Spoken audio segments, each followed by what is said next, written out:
Hello friend, कैसे हो आप सब। आज मैं आगे के कॉन्सेप्ट को स्टार्ट करने जा रहा हूँ जो कि बहुत ही इंपॉर्टेंट है। उससे आप ध्यान से समझने की कोशिश कीजिएगा, ठीक है।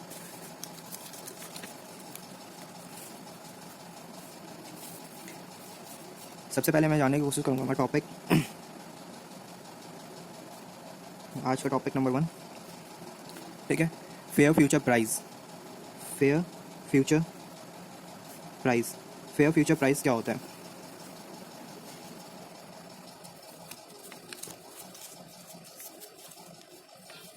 फेयर फ्यूचर प्राइस क्या होता है?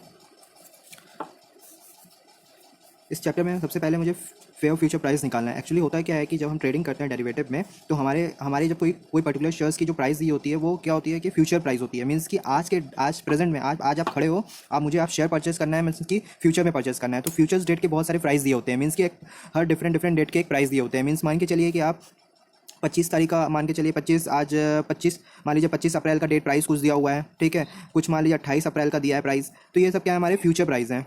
क्या है हमारे फ्यूचर प्राइस, एक पर्टिकुलर शेयर्स का फ्यूचर प्राइस।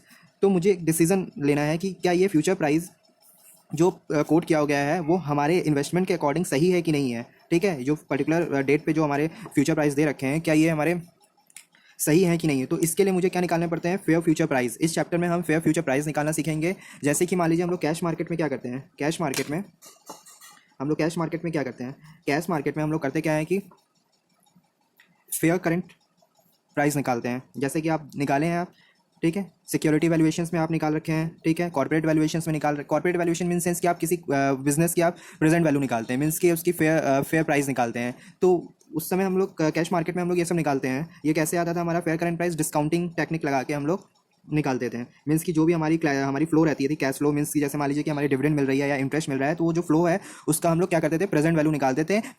वो हमारा क्या हो जाता है, फेयर प्राइस हो जाता था। किसी पर्टिकुलर शेयर्स का एक फेयर प्राइस हो जाता था। उसी तरह हमें क्या करना है, हमें फ्यूचर मीन्स कि फ्यूचर मार्केट में, जब हम फ्यूचर मार्केट में जाते हैं तो फ्यूचर मार्केट में हमें क्या निकालना पड़ता है, फेयर फ्यूचर प्राइस निकालना पड़ता है। क्या निकालना पड़ता है, फेयर फ्यूचर प्राइस। तो इसमें हमें क्या निकालना पड़ेगा, फेयर फ्यूचर प्राइस, ठीक है। इसे हम क्या करते हैं, फेयर फ्यूचर प्राइस निकालने के लिए हम कंपाउंडिंग करते हैं, ठीक है। इसमें हम लोग क्या करते हैं, कंपाउंडिंग करते हैं, ठीक है। ये हमारे टॉपिक नंबर 1 है, ठीक है। अब हम आज के टॉपिक नंबर 2 में हम, ठीक है, इसमें हम क्या समझेंगे कि जब एफएफपी हम कब निकालते हैं, फेयर फ्यूचर प्राइस हम कब कैसे निकालें, जब डिविडेंड इनकम नहीं दिया हो। मीन्स कि जब डिविडेंड इनकम हमारे इक्वेशंस में दिया ही नहीं है। मीन्स कि होता क्या है कि इसका इक्वेशन, जैसे कि लास्ट क्लास में हमने बता रखा है कि इसका इक्वेशंस क्या था हमारा। जैसे मान लीजिए कि फ्यूचर प्राइस, हमें अगर फ्यूचर प्राइस मीन्स या फ्यूचर वैल्यू निकालना हो तो हम लोग क्या निकालते थे, प्रेजेंट वैल्यू, ठीक, इंटू e⁻rt निकाल देते हैं। ये प्रेजेंट वैल्यू क्या है हमारा, प्रेजेंट वैल्यू एक करंट मार्केट प्राइस है। मीन्स इसको हम लोग क्या बोलेंगे, करंट मार्केट प्राइस, ठीक है। करंट मार्केट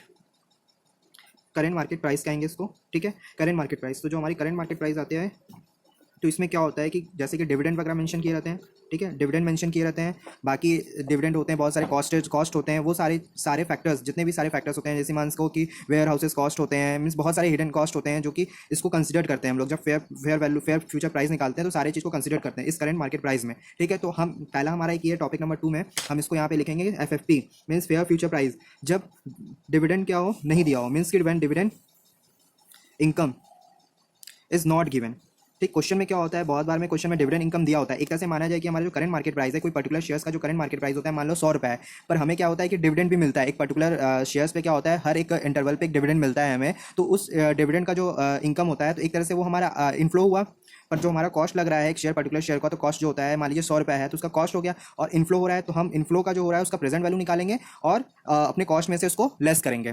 तो यहाँ पे आप इस चीज़ को ध्यान दीजिएगा कि हमें क्या निकालना है, फेयर फ्यूचर प्राइस निकालना है। मीन्स कि फेयर मीन्स कि आपका जो फेयर हो, मीन्स कि वो एक्चुअल में कितनी आनी चाहिए। मीन्स कि हमारे कॉस्ट वगैरह लेस हमारे जो डिविडेंड आने वाले हैं फ्यूचर्स में, उसको हम नेट ऑफ करके जो हमारी करंट मार्केट प्राइस आएगी उसमें ही हम लोग कंपाउंडिंग लगा के हमारा फेयर फ्यूचर निकलता है। तो इस बात को आप ध्यान दीजिएगा, ठीक है। तो इस करंट मार्केट प्राइस में तो सबसे पहला हमारा टॉपिक क्या है कि fair future price when dividend income is not given, ठीक है। इसमें देखिए हमें क्या मिल गया, रिलीफ मिल गया कि जब हमें डिविडेंड इनकम दिया ही ना हो, ठीक है। जब डिविडेंड इनकम दिया ही नहीं तो नॉर्मल हमारा क्या इक्वेशन बन जाएगा, नॉर्मल इक्वेशन हमारा बन जाएगा, ठीक है। F fair future price is equal to CMP, ठीक है, इंटू ER⁻T। ये हमारा क्या हो जाएगा, एक, ठीक है, ये हमारा क्या हो जाएगा, एक सिंपल इक्वेशन बन जाएगा जब हमारा क्या होता है, डिविडेंड इनकम नहीं दिया हो, ठीक है। उसके बाद फिर हमारा मान के चलिए कि अगर यही चीज़ अगर हमें एनसी मीन्स कि अगर हमारा एनसी ये कब निकालते हैं, ये हमें पता है, ये आपको पता है कि ये ERT जो होता है, ERT इसको हम लोग कब निकालते हैं, ERT कब लगाते हैं, जब हमारा क्वेश्चन में जो रेट ऑफ इंटरेस्ट दिया रहता है, रेट ऑफ इंटरेस्ट, ठीक है, वो कब दिया हो हमारा, पर एनम दिया हो, क्या दिया हो हमारा, कंटिन्यूसली कंपाउंडिंग दिया हो, मीन्स कि कंटिन्यूसली कंपाउंडिंग, ठीक है। अगर कंटिन्यूसली कंपाउंडिंग दिया होगा, ठीक है, अगर हमारा कंटिन्यूसली कंपाउंडिंग दिया होगा तो हम इसको इस तरीके से कैलकुलेट करेंगे, ठीक है।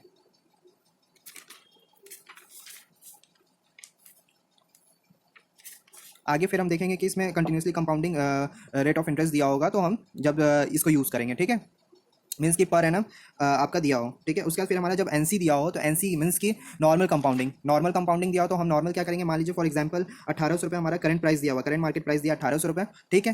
ठीक है, इसमें क्या करेंगे, नॉर्मल कंपाउंडिंग में 1800 प्लस 1800 रुपये पे हम क्या लगाएंगे, इंटरेस्ट लगाएंगे। मीन्स मान लीजिए हमारा रेट ऑफ इंटरेस्ट 8% है, ठीक है। मान लीजिए 8% दिया है तो हम क्या करेंगे, 8% लगाएंगे इंटू 3 मंथ्स के लिए। मान लीजिए हम लोग 3 मंथ्स का फ्यूचर प्राइस परचेस कर रहे हैं तो हम क्या हो जाएगा हमारा ₹8336। आप इसको सॉल्व करोगे तो ये इक्वेशन, ये आपका सॉल्यूशन आएगा। पर हाँ, इसको हम जब यही वाला जो क्वेश्चन है हम इसको अगर ये वाले एग्जाम्पल को अगर हम इस वाले से सॉल्व करेंगे, मतलब इस इक्वेशन से सॉल्व करेंगे तो कैसे निकलेगा हमारा इस इक्वेशन से 1800 मीन्स करंट मार्केट प्राइस हो गया ये हमारा, ठीक है। करंट मार्केट प्राइस हो गया ये हमारा into e to the power r कितना है हमारा 0.08 मीन्स 8% है, इंटू 3 मंथ्स है। हमने आपको कहा था 3 मंथ्स क्या लेना है आपको, एक्सप्रेस्ड इन ईयर लेने के लिए हमें क्या करना पड़ेगा 3/12। इसको क्या करेंगे 3/12 करेंगे, ठीक है। तो इससे हमारा क्या निकल आएगा 1800 into e to the power 0.02, जिसकी वैल्यू क्या आ जाएगी हमारी,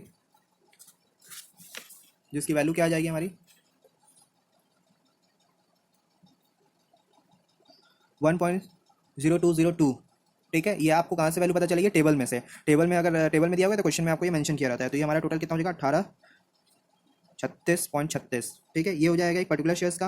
हाँ, बहुत सारे क्वेश्चन में मैंने आपको लास्ट में बताया था टॉपिक में लॉट साइज होती है।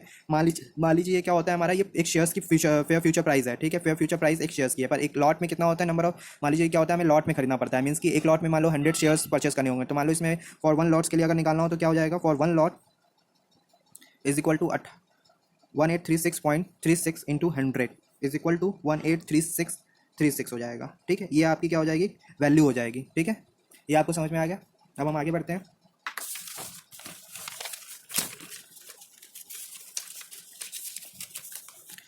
टॉपिक नंबर 3, ये क्या कहता है हमारा, fair future price when dividend income is given.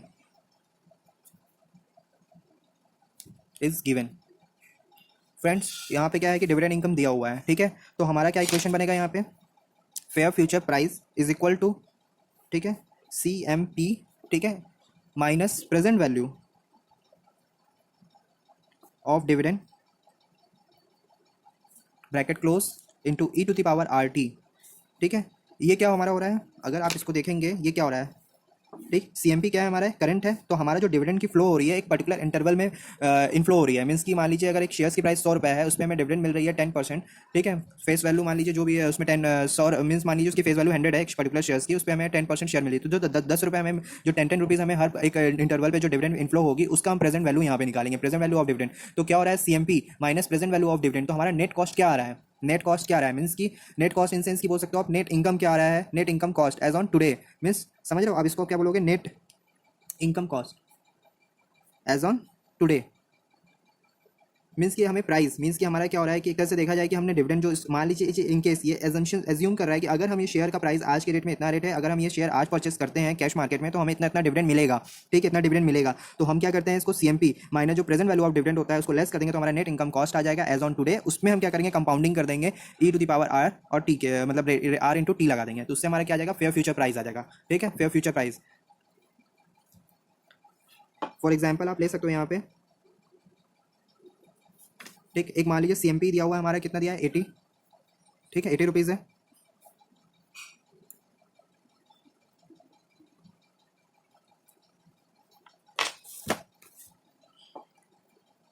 Dividend जो दिया है हमारा आफ्टर 3 मंथ्स ₹3, ठीक है। और R क्या लग रहा है हमारा 10% पर एनम CC, ठीक है। यहाँ पे पर एनम CC, इस पर आप ध्यान दीजिएगा, पर एनम CC, ठीक है। तो इससे कैलकुलेट करेंगे हम। सबसे पहले क्या कह रहा है कि डिविडेंड जो दे रहा है आफ्टर 3 मंथ्स, मीन्स कि यहाँ पे क्या कह रहा है, डिविडेंड आफ्टर 3 मंथ्स दे रहा है, बट हमें क्या निकालना है, फेयर फ्यूचर प्राइस जो निकालना है, ठीक, of fair future price of 6 months निकालना है। मीन्स कि 6 मंथ्स का निकालना है, मीन्स कि आप समझ रहे हो 6 मंथ्स फ्यूचर, और मतलब एक पर्टिकुलर शेयर जो है एक पर्टिकुलर कंपनी के जो शेयर्स हैं उसकी प्राइस हमें निकालनी है, फेयर फ्यूचर प्राइस निकालनी है 6 मंथ्स की, ठीक है, 6 मंथ्स की फेयर फ्यूचर प्राइस निकालनी है, ठीक है। तो इस केसेस में हम क्या करेंगे, इसको सॉल्यूशन सॉल्व करेंगे। सबसे पहले जो डिविडेंड मिल रहा है आफ्टर 3 मंथ्स, उसको 3 मंथ से हम क्या करेंगे, डिस्काउंट करेंगे, ठीक है। इसे डिस्काउंट करने के लिए हमें क्या करना पड़ेगा, ठीक है, मीन्स मान लीजिए present value of dividend income निकालने के लिए हमें 3 इंटू, फ्रेंड्स यहाँ पे एक आप चीज़ आप ध्यान रखना, ई टू दी पावर हमें क्या करना पड़ेगा, -0.10 इंटू 3/12। ये -10 क्यों लिया गया है यहाँ पे, क्योंकि ये हमें डिस्काउंट करना है, डिविडेंड को क्या करना है, डिस्काउंट करना है। ये ईयर्स मिलेंगे और 3 मंथ्स है, यहाँ पे ध्यान दीजिएगा, ये 3 मंथ्स है, ठीक है, 3 मंथ्स डिविडेंड हमें 3 मंथ्स में रिसीव हो रहा है, तो 3 मंथ्स का हम देखेंगे, ठीक है, 3 मंथ्स देखेंगे तो हमारी कितनी वैल्यूज आ जाएंगे, 3 into e to the power 0.025, तो 3 इंटू 2.925975 ये हमारी वैल्यू आ जाएंगे, ठीक है, ये हमारी वैल्यू आ जाएंगे। इसे कैलकुलेट करेंगे तो इससे हमारी वैल्यू आ जाएंगे, ठीक है। उसके बाद हम कैसे निकालेंगे, और एक चीज़ और यहाँ पे ध्यान दीजिएगा, जो ई टू दी पावर -0.025 है, तो यहाँ पे थर्ड डिजिट क्या है हमारा, 5 है, इसे आप ध्यान दीजिएगा, ये थर्ड डिजिट क्या है यहाँ पे, 5 है, इसे आप ध्यान दीजिएगा। क्वेश्चन में ऐसे क्वेश्चन में ये बेसिक चीज़ आ जाते हैं जिसे आप मिस कर देंगे। इसमें क्या होता है, आप घबराइएगा मत, क्योंकि क्वेश्चन में क्या होता है, कभी कभी इस टेबल्स की वैल्यू नहीं दी होगी, तो इस केसेस में आप क्या करोगे, इस केसेस में एक वर्किंग नोट लिख के फिर आप एक सॉल्व करोगे, वर्किंग नोट नंबर 1, ठीक है, एक वर्किंग नोट नंबर 2। इसको सॉल्व करने के लिए हमें क्या करना पड़ेगा, ई टू द पावर -0.025 है, ठीक है, is equal to e to the power -0.02 plus e to the power -0.03, ठीक है, डिवाइडेड बाई 2। यही हमने बताया था कि जो हमारे 0.2 और उसके मीन्स कि इसको निकालने के लिए पहले क्या पढ़ना पड़ता है कि जो हमारे इसके ऊपर का, इससे ऊपर का, इसके नीचे में, ये सबसे बीच में होगा, तो इसके ऊपर क्या होगा, 0.02 होगा, इसके बाद क्या होगा, 0.03 होगा, तो बीच में ही हमारा 0.025 आएगा, तो उसको हम क्या करेंगे, इस तरह से लिखेंगे। इसको लिखने के बाद इसकी वैल्यू लिखेंगे, ई टू द पावर 0.02 मतलब माइनस का लिखेंगे 0.98020 प्लस 0.97045 डिवाइडेड बाई में 2, तो ये क्या हो जाएगा, 0.975325, ठीक है, ये हो जाएंगे। तो हमारा मेन इक्वेशंस क्या कहता है, मेन सॉल्यूशन क्या हो जाएगा, 80 minus present value of dividend बोले थे, डिविडेंड इनकम 2.925975, ठीक है, bracket close, into e to the power 0.10% था, ठीक है, और मंथ्स कितने थे, 6/12। बेटा यहाँ पे बच्चों, यहाँ सॉरी गाइज यहाँ पे ध्यान देना, 6.12, ठीक है, ये 6.12 यहाँ पे आपका आएंगे, ठीक है, ठीक है। अब इसे सॉल्व करेंगे, 77.074025 इंटू 1.05127 इज इक्वल टू, ठीक है, ₹81.0256, ठीक है, ये सॉल्यूशन आ जाएंगे आपके, ठीक है। टॉपिक नंबर 4, इसमें क्या करना है, calculation of fair future price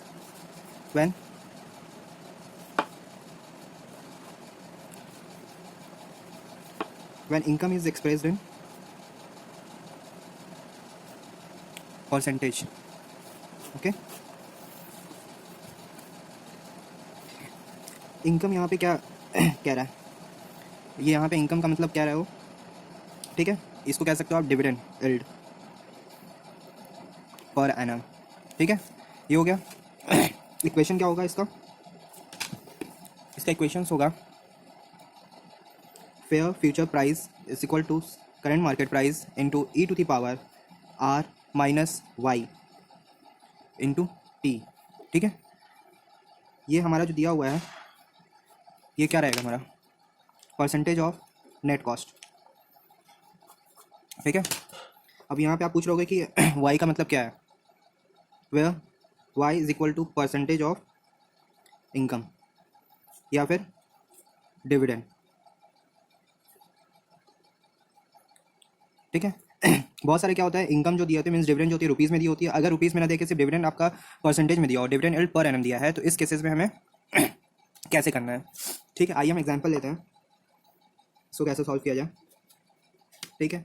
मान लीजिए सीएमपी कितना है, सीएमपी मान लीजिए ऑफ सीएमपी ऑफ इंडेक्स मान लीजिए इज इक्वल टू 1200 है, ठीक है, और डिविडेंड कितना है हमारा, परसेंटेज में दिया हुआ है 8%, ठीक है। CCRI, ठीक है, कितना है, 10% है, continuous compounding rate of return है, ठीक है, 10% है, और हमारा पीरियड कितना है, 3 मंथ्स है, ठीक है। इक्वेशन क्या था, मीन्स फॉर्मूला क्या था हमारा, ठीक है, ये हमारा फॉर्मूला था, उसको यहाँ पे अप्लाई करेंगे फॉर्मूला को, ठीक है। तो कितना हो जाएगा हमारा, इसमें हमें क्या कंप्यूट करना है, कंप्यूट वैल्यू ऑफ इंडेक्स, ठीक है, वैल्यू ऑफ इंडेक्स फ्यूचर्स बोल सकते हो, क्योंकि हमारे प्रोडक्ट्स में हमने आपको काउंट करा रखा था, इंडेक्स फ्यूचर्स होता है, स्टॉक फ्यूचर्स होता है, करेंसी फ्यूचर्स होता है, कमोडिटी फ्यूचर्स होता है, तो ये इंडेक्स फ्यूचर है, ठीक है। तो हमारी कितनी करेंट मार्केट थी, इधर से करते हैं, कितने करेंट मार्केट थी, 1200 रुपये, ठीक है, इंटू e⁻ 0.10 माइनस 0.08 इंटू आर वो टाइम देखना था, times expressed in year, 3 months है यहाँ पे, 3/12, ठीक है, इसको हमेशा ध्यान दीजिएगा, 3/12 होगा यहाँ पे, ठीक है। तो हमारे क्या हो जाएगा 1200 इंटू e⁻ 0.02 इंटू 3/12, ठीक है। इसको सॉल्व करने के लिए क्या करेंगे, 1200 इंटू e⁻ 0.005, ठीक है, is equal to 1200 into 1.00502 is equal to ₹1,206,024। एक चीज़ यहाँ पे आपने फिर से ध्यान दिया है, तो यहाँ पे देखिए थर्ड डिजिट क्या है हमारा, थर्ड डिजिट क्या है 5, तो इसको आप आराम से कैलकुलेट कर लोगे, मैंने लास्ट क्लास में बताया था कि इसका क्या होगा, e⁻0 ले लेंगे, ठीक है, यानी कि 1 होना चाहिए, और फिर उसके बाद क्या होना चाहिए 1, e⁻0 1 ले लेंगे, और उसके बाद फिर क्या हो जाएगा 0.1 हो जाएगा, ठीक है। इसमें हम क्या निकालेंगे, जैसे बोल सकते हो वेयर, क्या बोल सकते हो वर्किंग नोट, ठीक है, e⁻ हमें क्या निकालना है 0.05, ठीक है। इस केसेस में हमें एवरेज लेना पड़ेगा, किसका एवरेज लेना पड़ेगा, e⁻0 प्लस e⁻0.01, ठीक है। अगर हम इसको करेंगे कितना आएगा 0 हो जाएगा, 0.01, ठीक है, ये ले लेंगे, मीन्स 0.00 लोगे, या e⁻0.00 लो, या e⁻0 लो, बात एक ही है, ठीक है, और e⁻0.01, ठीक है, ये हो गया। तो इन दोनों के बीच का क्या आएगा, एवरेज लेना होगा, तो e⁻0 का हम बता रखे थे 1 होता है, e⁻0.01, ठीक है, 1 होता है, e⁻0.01, ठीक है, इसका क्या होता है हमारा 1.01005, ये टेबल में से आप देख लीजिएगा, इसको डिवाइडेड बाई 2 कर देंगे तो कितना आ जाएगा हमारा 1.005025, ठीक है। तो इसलिए हम यहाँ पे ये लिया, ठीक है, ये वैल्यू आपका आ जाएगा, ठीक है, इसको कर लेंगे ऐसे।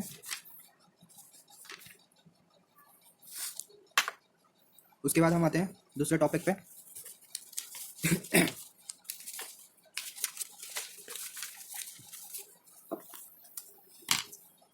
टॉपिक नंबर 5,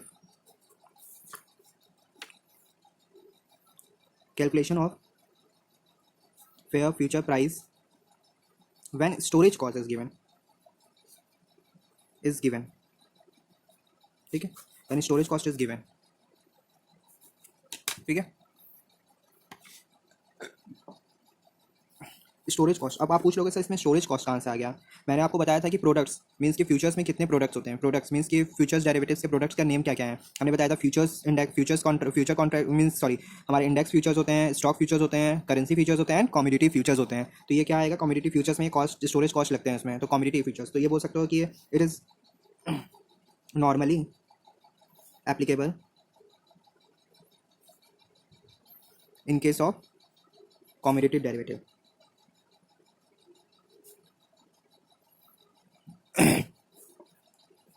ठीक है।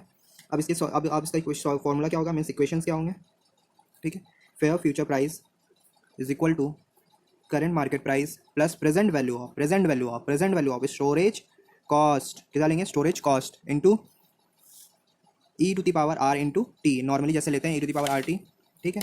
अब ये हमारा क्या हो गया, यहाँ पे आप देखिए ध्यान दीजिएगा प्लस लगाया, क्या लगाया यहाँ पे प्लस लगाया, क्योंकि CMP एक शेयर्स को खरीदने के लिए ये कॉस्ट लगते हैं, plus present value of storage cost, ये भी कॉस्ट है, ये भी कॉस्ट है। और लास्ट वाले में क्या था डिविडेंड, वहाँ पे क्या था इनफ्लो हो रहा था या आउटफ्लो हो रहा था, वहाँ पे इनफ्लो आउटफ्लो दोनों अलग अलग थे, यहाँ पे क्या हो रहा है दोनों आउटफ्लो हो रहे हैं, तो इसलिए क्या होगा यहाँ पे ऐड होगा, तो इसको क्या लिखेंगे हम लोग total cost as on today, ठीक, मतलब इसको आप कह सकते हो कि इतना मैंने लगाया, मीन्स कि इतना लगा पैसा, इतना लगा, ठीक है, इतना शेयर्स में पैसा लगा, ठीक है। आइए इसका क्वेश्चन देखते हैं, means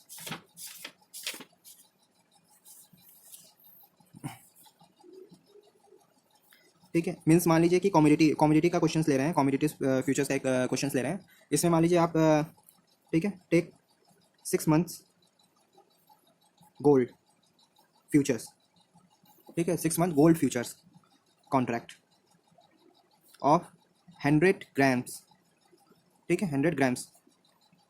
if the spot price क्या है हमारा, इज स्पॉट प्राइस हमारा करंट मार्केट प्राइस है पर ग्राम, और ये कहाँ मिलेगा मुझे, कैश मार्केट में। ये रेट कहाँ मिलेगा, कैश मार्केट में मिलेगा। And that it cost ₹3 per ग्राम। ये क्या बताना चाह रहा है, for 6 month, for the 6 monthly period to store क्या कर रहा है, to store a gold, and that the cost is incurred at the end of the period,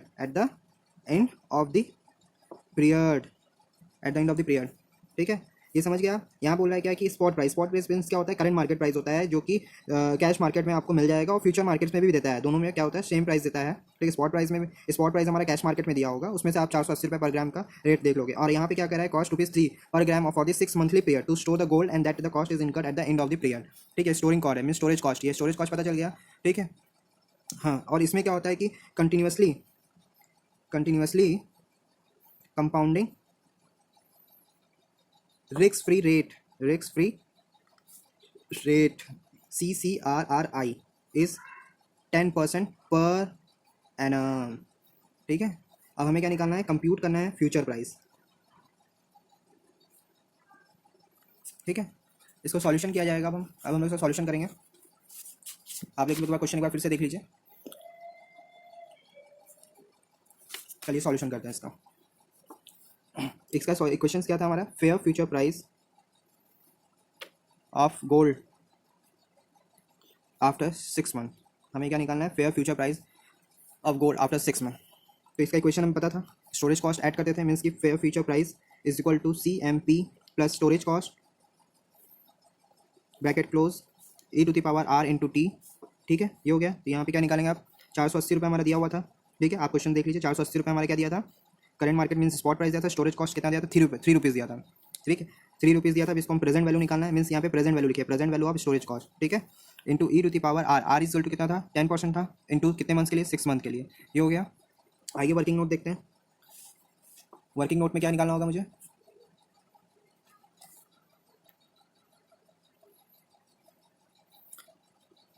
present value of storage cost. ठीक है, कितने थे हमारे स्टोरेज कॉस्ट, ₹3 था। क्या था, ₹3 इंटू e⁻, जिससे क्या करना है, डिस्काउंट करना है, तो माइनस 0.10 इंटू 6 months। कितने स्टोरेज कॉस्ट पीरियड कितना था, 6 मंथली, मंथ्स की 6 मंथली लगता था। ठीक है, इसको एक्सप्रेस्ड इन ईयर किया गया है, is equal to 3 into e⁻ minus 0.5 is equal to 3 into 0.95123 is equal to 2.85369। ठीक, ये आ जाएंगे हमारे क्या, present value of storage cost. इस present value of storage cost को हम यहाँ लिखेंगे 2.85369। ठीक है, ये इसको ऐसे करेंगे। ठीक है तो हमारे कितने सॉल्व करने के बाद कितने आ रहे हैं आंसर इसके, 482.85369 इंटू, ये हो जाएंगे, कितने हो जाएंगे हमारे, ये हो जाएंगे e⁻0.05। ठीक है, इसकी वैल्यू क्या हो जाएंगे, हम टेबल में से देखेंगे, 1.05127। ठीक है, इज इक्वल टू ₹507.6096 पर ग्राम। ठीक है, और ये कितने लॉट्स के लिए दिया था, 1 लॉट्स मीन्स 100 था, फॉर 1 लॉट्स मीन्स कि एक लॉट में कितने शेयर्स थे, 100 से। ठीक है, तो for 1 lot is equal to 507.6096 into 100 is equal to 50760.96। ये आपके सॉल्यूशंस होंगे। ठीक है, अब हम आते हैं topic number 6, calculation of fair future price. ठीक है, when storage cost is given in percentage. ठीक है, इसका इक्वेशन क्या बनेगा,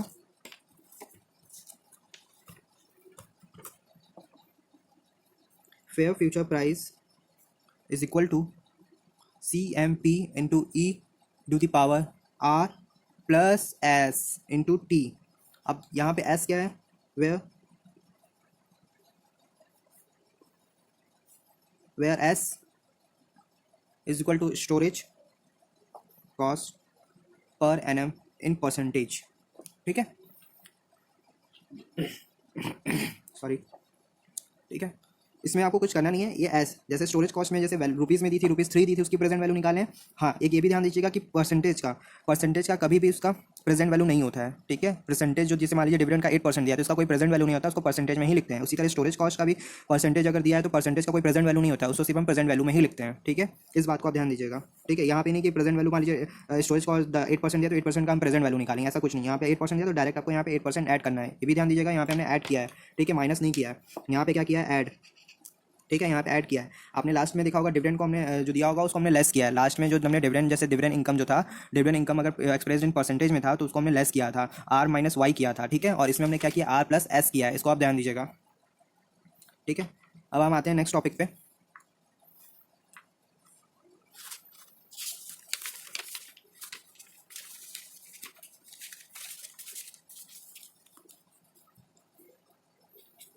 टॉपिक नंबर 7,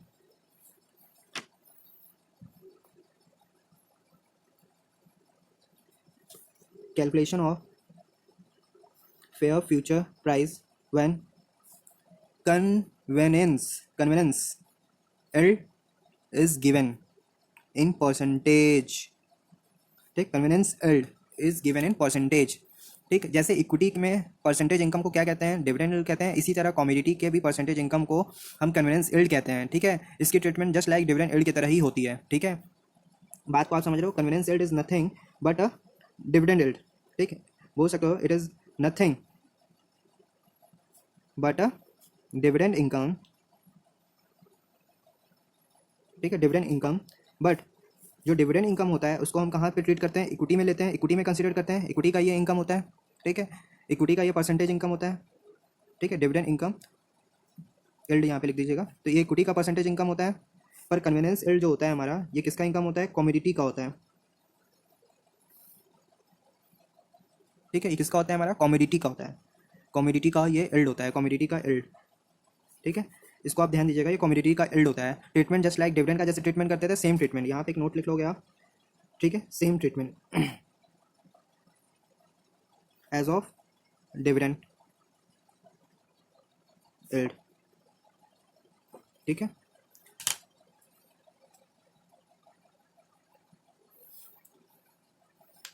टॉपिक नंबर 8। ठीक है,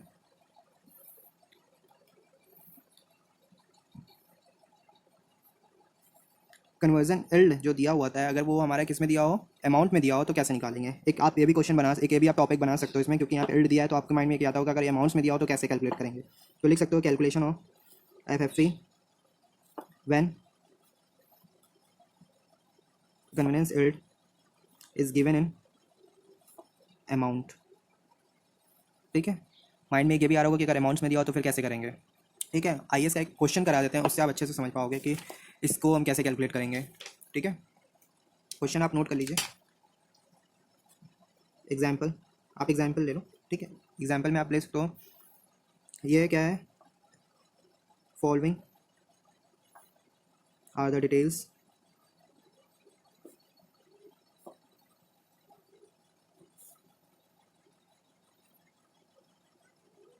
कॉपर स्क्रैप। ठीक है, following are the details of copper scrap. तो हमारा पहला क्या दे रहा है, स्पॉट प्राइस $10,000, फ्यूचर प्राइस $10,800। ठीक है, फॉर 1 ईयर कॉन्ट्रैक्ट।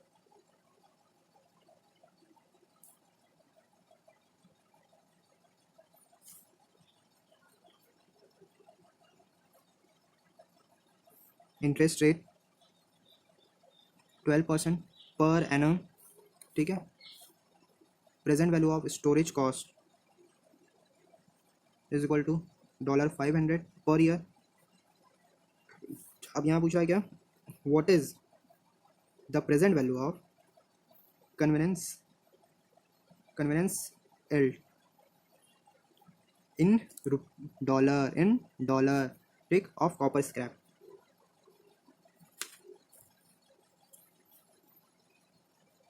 ठीक है,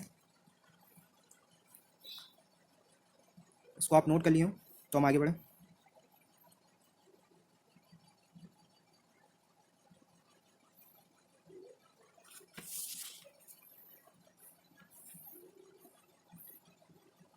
इसमें हमें क्या क्या दिया हुआ है, इसमें हमें दिया हुआ है प्रेजेंट वैल्यू भी दिया है, ठीक है, और प्रेजेंट वैल्यू मीन्स कि सीएमपी भी दिया हुआ है हमारा, ठीक है। इसमें क्या दिया हमारा, सीएमपी भी दिया हुआ है और फेयर फ्यूचर प्राइस भी दिया हुआ है। आप थोड़ा सा ध्यान दीजिएगा, यहाँ पे फ्यूचर प्राइस दिया हुआ है यहाँ पे, ठीक है, फ्यूचर प्राइस दिया हुआ है, एक चीज़ आप ध्यान दीजिएगा। तो ये फ्यूचर प्राइस क्या है, फॉर 1 ईयर कॉन्ट्रैक्ट है, फॉर अ 1 ईयर कॉन्ट्रैक्ट। आप अपने क्वेश्चन में देखिएगा, इसमें लिखा है for a 1 year contract, means कि future price as on today और future price as on today given for 1 year contract, means समझ लो future price of for 1 year contract price given today, means कि जो $10,800 दिया हुआ है वो हमारा क्या है, फ्यूचर प्राइस है $10,800 फॉर 1 ईयर कॉन्ट्रैक्ट, ठीक है। तो आइए इसको हम निकालते हैं। फेयर फ्यूचर प्राइस हमारा कितना दिया हुआ है, $10,800 इज इक्वल टू CMP कितना दिया है, 10,000, ठीक है, डॉलर लगाइएगा आगे, प्लस 500 क्या दिया हुआ है हमारा, स्टोरेज कॉस्ट को हम लोग ऐड करते हैं, ठीक है, ब्रैकेट क्लोज, ठीक है। अब आप सोच रहे हो कि सर ब्रैकेट क्यों क्लोज किए हैं, तो यहाँ पे ध्यान दीजिएगा, यहाँ पे ब्रैकेट क्लोज नहीं होगा, ठीक है। यहाँ पे हम लोग क्या लिखेंगे, present value of convenience value, ठीक है। यहाँ पे हम लोग क्या लिखेंगे, present value of convenience value लिखेंगे, ठीक है। तो इसलिए इसको ब्रैकेट क्लोज नहीं करेंगे, ठीक है। यहाँ पे लिखेंगे प्रेजेंट वैल्यू ऑफ, इसको हमने माइनस क्यों किया है, क्योंकि ये हमारा क्या है, कमोडिटी का यील्ड है, मीन्स की कमोडिटी डेरिवेटिव का ये क्या है, यील्ड है। जैसे डिविडेंड यील्ड होता है वैसे कन्वीनियंस यील्ड होता है, ठीक है। Present value of convenience value, bracket close करेंगे, फिर ऊपर में हम क्या लिखेंगे, e⁻r × t, ये लिखेंगे, ठीक है। तो इसको हम फिर से लिखते हैं, $10,800 bracket close 10,000 plus 500 minus present value of CV bracket close e⁻r और t। r कितना है हमारा 12% है तो 0.2 इंटू t कितना है 1 ईयर्स है, 1 ईयर्स कॉन्ट्रैक्ट है, ठीक है। तो हमारा क्या आ जाएगा, present value of CV is equal to $921.2860। इसको आप घर में कैलकुलेट कीजिएगा, ठीक है, ये हो गया, ठीक है। अब हम आते हैं टॉपिक नंबर 9, जो कि इसमें अब हमें डिसीजन लेना है, ठीक है। अब ठीक है, इन शॉर्ट आप कह सकते हो FFP जो है, फेयर फ्यूचर प्राइस क्या है, इन शॉर्ट आप कह सकते हो फेयर फ्यूचर प्राइस क्या है। एक तरह से इसमें क्या क्या होता है, फेयर फ्यूचर प्राइस में हमारे इनकम्स होते हैं और कॉस्ट पार्ट्स हैं, ठीक है। इनकम को कैसे ट्रीट करना है, कॉस्ट को कैसे ट्रीट करना है।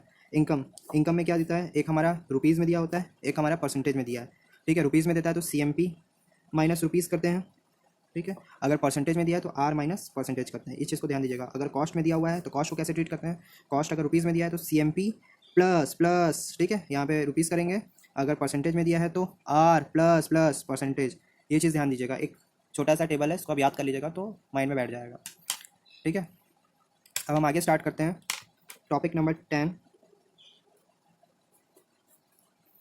ठीक। आर्बिट्रेजर क्या होता है, आर्बिट्रेज, ठीक है। व्हाट इज आर्बिट्रेज, ठीक है।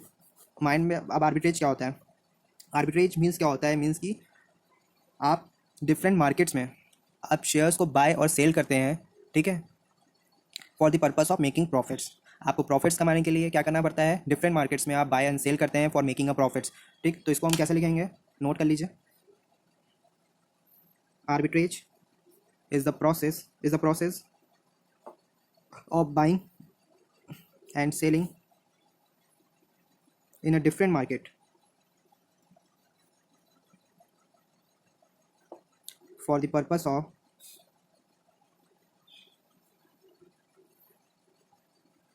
making profit,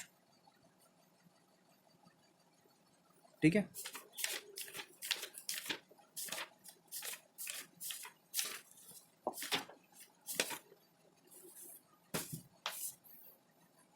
ये हो गया। अब हम आगे देखते हैं, टॉपिक नंबर 11,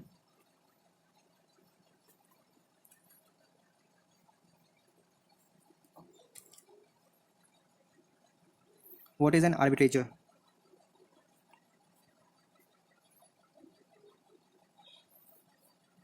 आर्बिट्रेजर क्या होता है?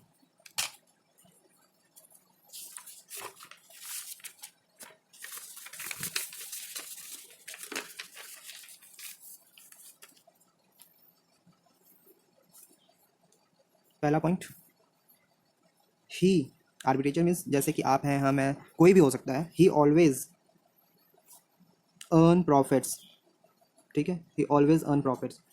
दूसरा आप बोल सकते हो, he never use his own money, his own money, ठीक है, his own money, his own money, he always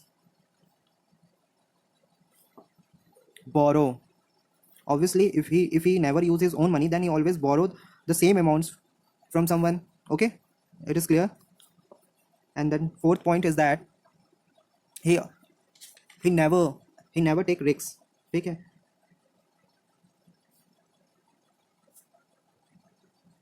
From these 2 points we conclude that he never take, all as usual he never takes it, okay, he never takes risks because he never uses his own money and he always borrow money from someone, okay, that's why he never take the risks. Fifth point, he always take two positions, okay, two position means you know, one is buying position and another is selling position, okay, एक आप bye position लोगे and एक cell position, मतलब वो एक bye position ही लेगा या तो एक सेल पोजीशन, दोनों में से कोई एक पोजीशन लेगा। 6 पॉइंट्स क्या है? He always buy what is cheap and sell what is expensive, okay, the point is clear यार, ठीक है, he always buy what is cheap and sell what is expensive. The point is clear here. The next topic is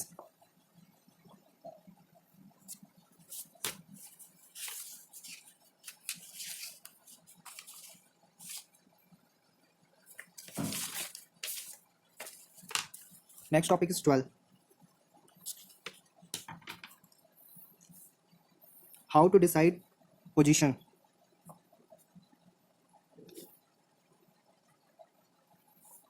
How to decide position.